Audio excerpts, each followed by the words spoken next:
कधी कधी काय होतं ना, भाजी असून पण भाजी खावंसं वाटत नाही, तोंडाला चवच नसते. मग अशा वेळेस काय करायचं, हिरव्या मिरच्या घ्यायच्या आहेत मीडियम साईजच्या. तुम्ही लहान मोठी साईज कुठली मिरची इथं वापरू शकता. इथं मीडियम साईजची मिरची घेतली, जास्त तिखटीने आणि फिक्कीने. एका मिरचीचे 2 तुकडे करून घ्यायचे आणि सुरीनं मधोमध कट करून घ्यायचे, म्हणजे पटकन ते तेला मिठामध्ये शिजतात. लगेचच काय करायचं, गॅसवर कढई गरम करायला ठेवायची. तर कढईमध्ये घालायचं आपल्याला तेल. तेल अगदी थोडंसंच घालायचं बरं का, खूप जास्त घालायचं नाही. जिरं मोहरी घालून घ्यायची. जिरं मोहरी चांगली तडतडली की त्यातच ठेचलेला लसूण घालून घ्यायचा आहे. त्या आपण बारीक केलेल्या मिरच्या त्या कट केलेल्या त्यामध्ये घालून घ्यायचं आहे आणि चट्टे पडेल इतपत आपल्याला भाजून घ्यायचे.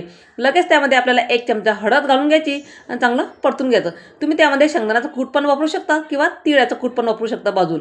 इथं मी भाजून तिळाचं कूट केलेला आहे, तोच त्यामध्ये घातला आहे. चांगलं परतून घ्यायचं आहे. आता त्यामध्ये आपल्याला साधारणतः 1.5 ते 2 ग्लास इथं पाणी घालून घ्यायचे. छान तेला मिठामध्ये चांगला मुरू द्यायचा आहे त्या मिरच्या. चवीपुरतं मीठ घालून घ्यायचं आहे.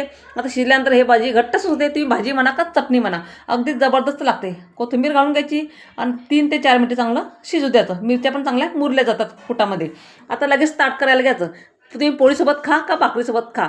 जेव्हा भाजी असून पण भाजीला चव, तोंडाला चव नसेल ना, असं काहीतरी बनवून खायचं. एकदा करा आणि मला सांगा कसे झालं. व्हिडिओ आवडला असेल तर लाईक करा. चला तर भेटूया पुढच्या व्हिडिओमध्ये. लाईक करा, शेअर करा, सबस्क्राईब करा. बाय बाय सगळ्यांना.